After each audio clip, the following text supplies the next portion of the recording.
You've learned a ton in your life, from formal education to on-the-job training. But if that learning stops at any point, you're in trouble.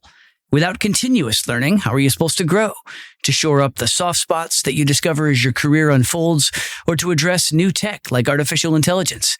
Continuous learning is essential for individual professional growth and overall organizational health and innovation. If you don't yet have a continuous learning strategy, fear not. Our show today can help you get started. In today's fast-paced and complex business landscape, project professionals lead the way, delivering value while tackling critical challenges and embracing innovative ways of working. On Projectified, we bring you insights from the project management community to help you thrive in this evolving world of work through real-world stories and strategies, inspiring you to advance your career and make a positive impact. This is Projectified. I'm Steve Hendershot. How much of what you need to know to do your job well did you learn in school? What about the knowledge you picked up throughout your professional career? They're both essential, of course, but most project professionals would struggle to carve out long, successful careers and deliver ongoing value to their organizations without adding new skills and knowledge along the way. A smart, well-implemented continuous learning strategy helps project professionals keep up with the skills they need to excel in the profession and keep their career goals on track, all while staying flexible enough to respond to market trends and innovations. Today, we're talking with a couple of project leaders about how to design a continuous learning strategy that's well-planned, adaptable, and durable. We'll begin in Nairobi. Projectified's Hannah LaBelle spoke with Alfred Maina, a technical project manager at cross-border payments company Thunes, about his continuous learning journey.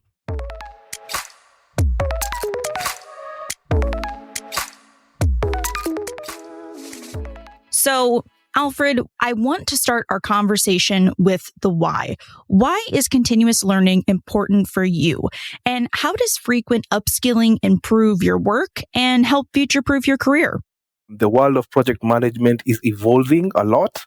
New technologies, best practices emerging very constantly, and it's very important for us to continuously just learn and stay ahead of the curve and remain relevant in the field. I think it's also very important to enhance your competence. The best way to do it is learning new skills and expanding the knowledge base and being able to be effective and very efficient in anything that I'm doing from a workplace perspective. Once I enhance my competence, it is easy to tackle very complex challenges with greater confidence and deliver better outcomes at the end of the day. It's important for personal growth. I consider it lifelong learning. It's always a very rewarding journey that keeps one very engaged, stimulated, excited of the new challenges. And at the end of the day, you get to expand on your horizons and become a very well-rounded individual. Let's dive into your continuous learning strategy. How do you identify skill gaps or areas where you are looking to improve? And what are the factors that you consider in this process? How I look at it is from 4 areas. The first one is definitely self-reflection.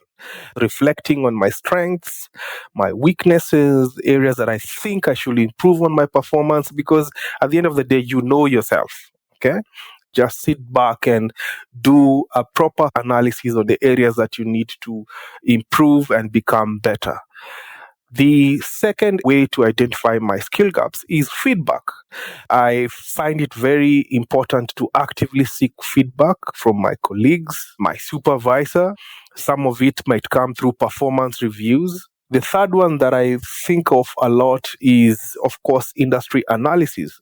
When you look at industry trends, best practices, trying to identify emerging skills and knowledge gaps, I think it's one of the best ways to do it. If we look at the latest PMBOK from PMI, that's one of the things that made me think, I think getting a certification on Agile will help me just become a better person in the market. And finally, if you just look back at the previous projects and ask yourself, which areas did I encounter any difficulties or limitations, and what did I do about it?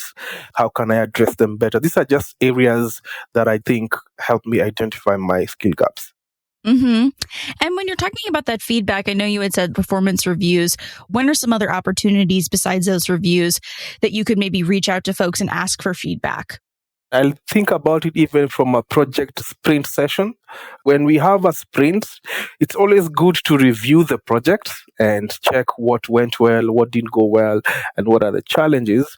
But it's also a very good opportunity to get feedback from the team members on what they think about you. They could come back and say, Alfred, I think you push too much when it is on a Friday because you want to fill up your report. Why don't you make sure you check on us on Thursday instead of pushing us on Friday end of day? So I find retrospectives a very good opportunity to get feedback. Secondly, I like monthly check-ins with some of the stakeholders in the project, and this can come in very informal one-on-ones where we can do it maybe after 2 months and just get to talk and ask what they think about me from a project manager perspective. It can be with your supervisor, or it could be even with the project team members that you work with. So we've talked a little bit about how you're looking at your own skills and different areas like that. So say once you determine a skill or an area that you want to improve, what are the opportunities that you're trying to seek out? Is it trainings, webinars, conferences, mentors? Projectmanagement.com has a lot of very fantastic webinars, and the beauty about them is that even as you watch them and listen to them, you also get to add to yourself some more professional development units. I find that a very good place to first seek some knowledge from PMI, and that's listening to some of the podcasts that are there and getting to learn from them. The second place that I look at is, of course, professional courses. We have tons of online courses that people can sign up for. And 3, depending on the skill set that I'm trying to improve, if it is a communication issue, there are people I follow on YouTube. So I think as a project manager, we have such a huge toolbox of resources where we can just gather as much information as possible. How do you balance that learning with day-to-day project responsibilities as well as your personal life outside of being a project professional? That's a good question and a very interesting one, because I think of myself not just as a project manager for the office, but I look at it also as a project manager in my day-to-day life. So what do I need to do to make sure that I balance the two? Things like time management. I'll prioritize my learning activities. And one of the ways I like doing that is having scheduled dedicated time in my daily routine.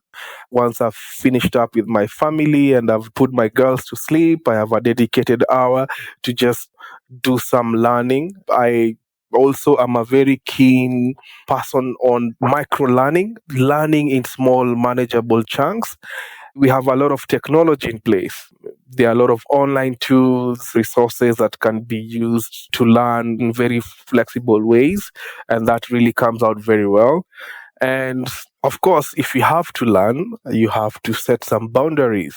You have to draw a clear line to when work ends and when learning starts and when the personal life starts, and just to balance all those 3 to ensure that I don't burn out and have a healthy balance at the end of the day. How is learning a new skill or further developing an area of expertise help you in your project management career? You talked about, going for the PMI-ACP certification. Maybe talk a little bit about that, how gaining that certification and learning all the skills helped you in your career. Mastering a new skill boosts your confidence. There's just something about having completed a particular certification, for example, like ACP or PMP or even the PMO certified practitioner. There's just something about increased confidence because you feel confident to challenge and actually tackle complex situations. Learning a new leadership or a communication skill can help you become a better leader. And I think for me, the one that is always very important is you become a better decision maker, and you, of course, get the recognition that comes with the skill that you've added. I get recognized by my colleagues, my supervisors, and of course, that will lead to new opportunities within the organization and even career advancements. I've found myself getting a lot of LinkedIn inboxes. How did you go about this? How did you address this? How did you find a way through particular topics? Which I find very interesting, because now that shows that there is some recognition on the expertise that I've just added to myself. Which are the top skills that you think project professionals should consider improving through continuous learning strategies, and why these specific skills? The first one that I think has evolved over time and everyone should have is agile. I think based on what I've seen, we are no longer in the journey of waterfall. I believe agile is something that guides them on adaptability. Agility is really crucial for today's fast-paced environment. The other one that needs to be looked at as a project manager is data analysis and visualization. Making data-driven decisions is very key right now. Can you gather data and be able to analyze it and be able to share with your teams or your supervisors and give them direction based on that? Strong communication and collaboration skills are very important in this day and age when you're building effective teams and creating relationships with the various stakeholders. I think emotional intelligence is coming up a lot. We need to understand and manage emotions, both my own and others. Another area that I think we need to really look at is keeping up with artificial intelligence. AI is really transforming a lot of industries and the marketplace. It's also coming into project management, and so we need to stay informed. We need to experiment with those tools and also seek some training on them. We have a lot of webinars or courses that are coming up. Participate in those workshops and get to see what's really happening. I always challenge project managers to experiment with some of these tools, look at what are their functionalities, what will be possible outcomes or benefits of some of these tools. I did the generative AI course by PMI. That was a really fantastic course that really gave us a lot of guidance on how to just play around with generating very good prompts and how to use those prompts to analyze different situations. I found it very, very effective. We're coming to our last question. What's your top piece of advice for other project professionals who are looking to create or start working on their own continuous learning strategies? I'll give 5 points on what I would call a call to action. My first call to action is regularly assess your skills against the industry trends. My second call to action would be prioritize learning, align with both your personal goals as an individual and maybe with the organization that you're working in. If your organization is keen on moving the PMO routes, for example, and you think a PMO certification would help you do that, you can prioritize your learning based on both your personal and organizational goals. Then the third call to action is leverage various resources for continuous improvement. There are a lot of e-learning portals. There's a lot of free content out there. You can go to PMI and get some of the certifications that they have there for free or paid and just leverage some of these resources. My fourth call to action is establish a mentorship relationship. Get someone who you can talk to and be able to just get personalized guidance. Somebody who can help you in your career, in your direction, someone who can tell you this is not the right way, this is the best way. And the final one, it's all about prioritization. If you don't allocate dedicated time for learning, amidst your busy schedule, there is no way you're going to be able to meet specific milestones in your continuous learning. It's not going to be easy, but find ways while dedicating 30 minutes, 40 minutes to just getting to learn.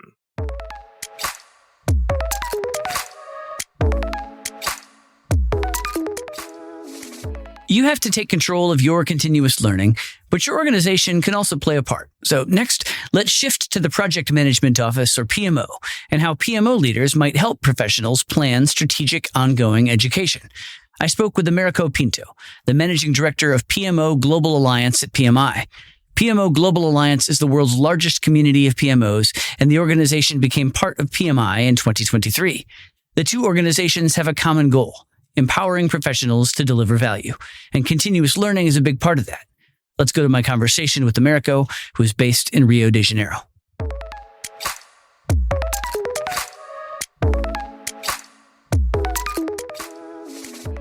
Americo, it's great to talk with you. I want to kick off our conversation with how you look at continuous learning strategies from the perspective of a PMO leader.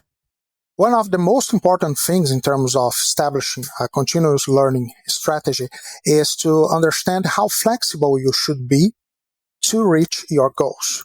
The idea is that you can have a very good idea about what you will do in the short term and establish the groundwork in terms of what you intend to do in the medium and the long term. So there is a door for you open to be flexible and to adapt to every new trend, to every new need that you can see at the market, you can see at the organizations.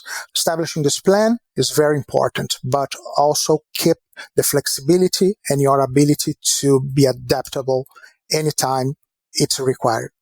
It sounds like what can't be in the strategy is next year, learn topic A, the year after that, investigate topic B, because you don't know what those topics or knowledge areas are going to be.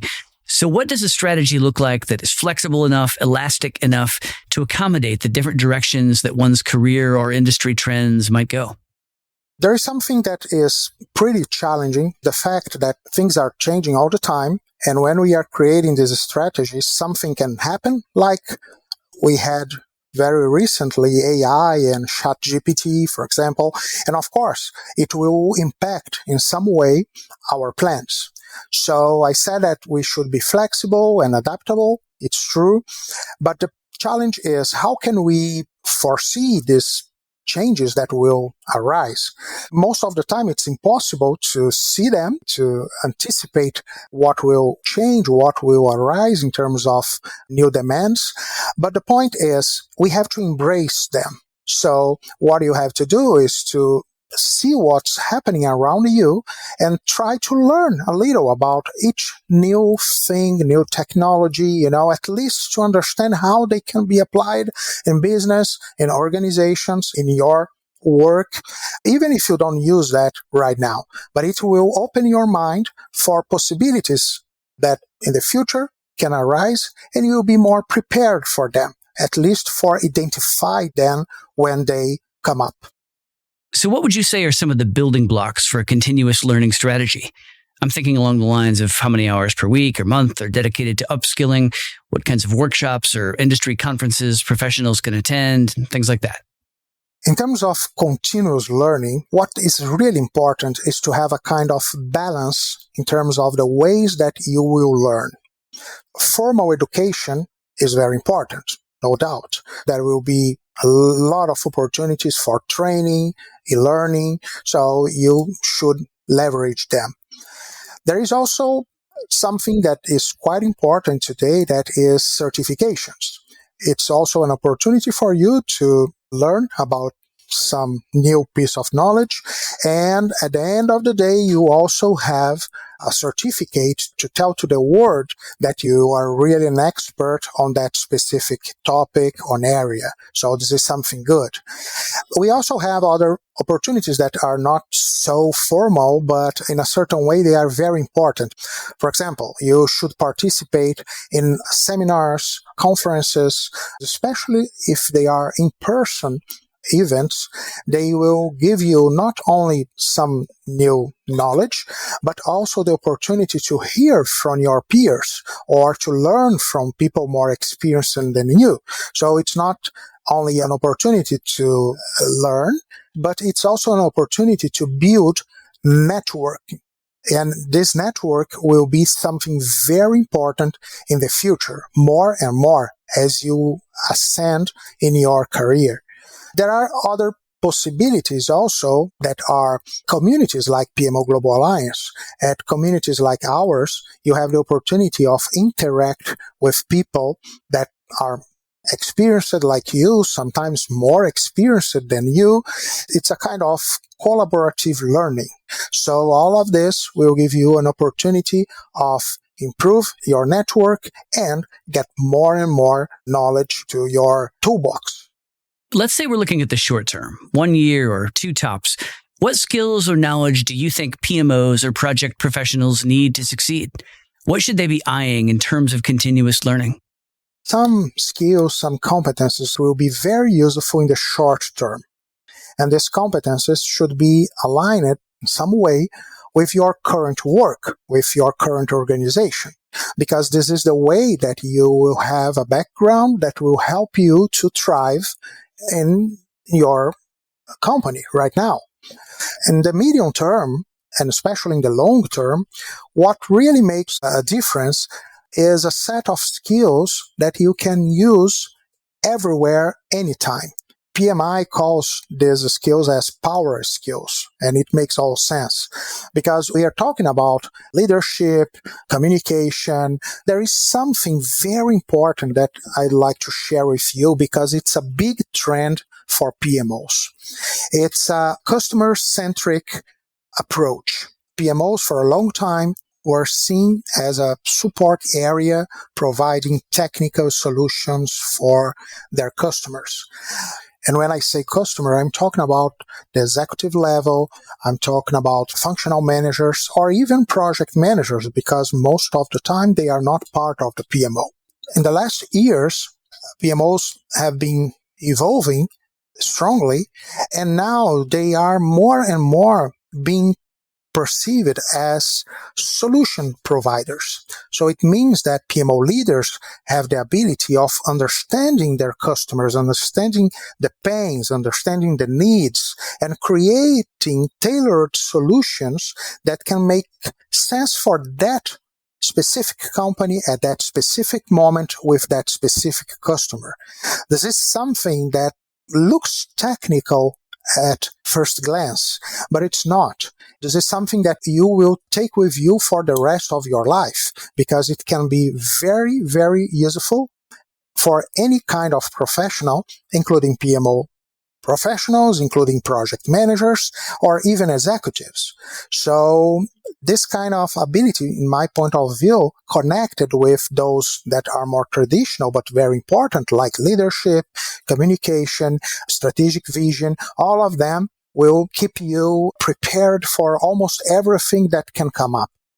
As an individual, how much should you prioritize? My company seems to like X, Y, and Z particular brand of technical expertise versus what you might otherwise choose. How smart is it to map yourself to your company? There will be many aspects that will influence this decision. In my point of view, the first one is where you are in your career. Depending on where you are, actually, your actions will be different because you have a short term, a medium term, and a long term. More and more, we see that it's not really usual that people spend like 30 years in the same company. You need to show the value of your work to the company where you are working today, but you cannot miss the point that in the future, other opportunities will arise. We should find a way to be valuable for the companies that we are working today, no doubt, and we have to understand them, especially the executive level, what really make a difference for them, what they expect from us in terms of demands, what their pains are, and this way we can focus on those things that can really generate value for them. It will make you being recognized. But you should always look ahead and think about your career in terms of medium and long term, so you'll be prepared to take the opportunities that will arise. How can PMO leaders help project professionals find the areas where they could grow or upskill? They can help a lot this specific group in terms of developing these strategies, in terms of continuous learning. PMOs are experts on project management, sometimes much more than project managers in many companies. If you count on a consultant, you expect that the consultant is more mature, has more knowledge, because he or she will provide you advice, will provide you solutions, frameworks, software. So it's very common that PMO leaders can become advisors for project managers, identifying these trends or encouraging them develop these skills. In many companies, it's something made in a little more informal way, but the best practice is establishing development plans that can help these people on their learning process, especially in the short term.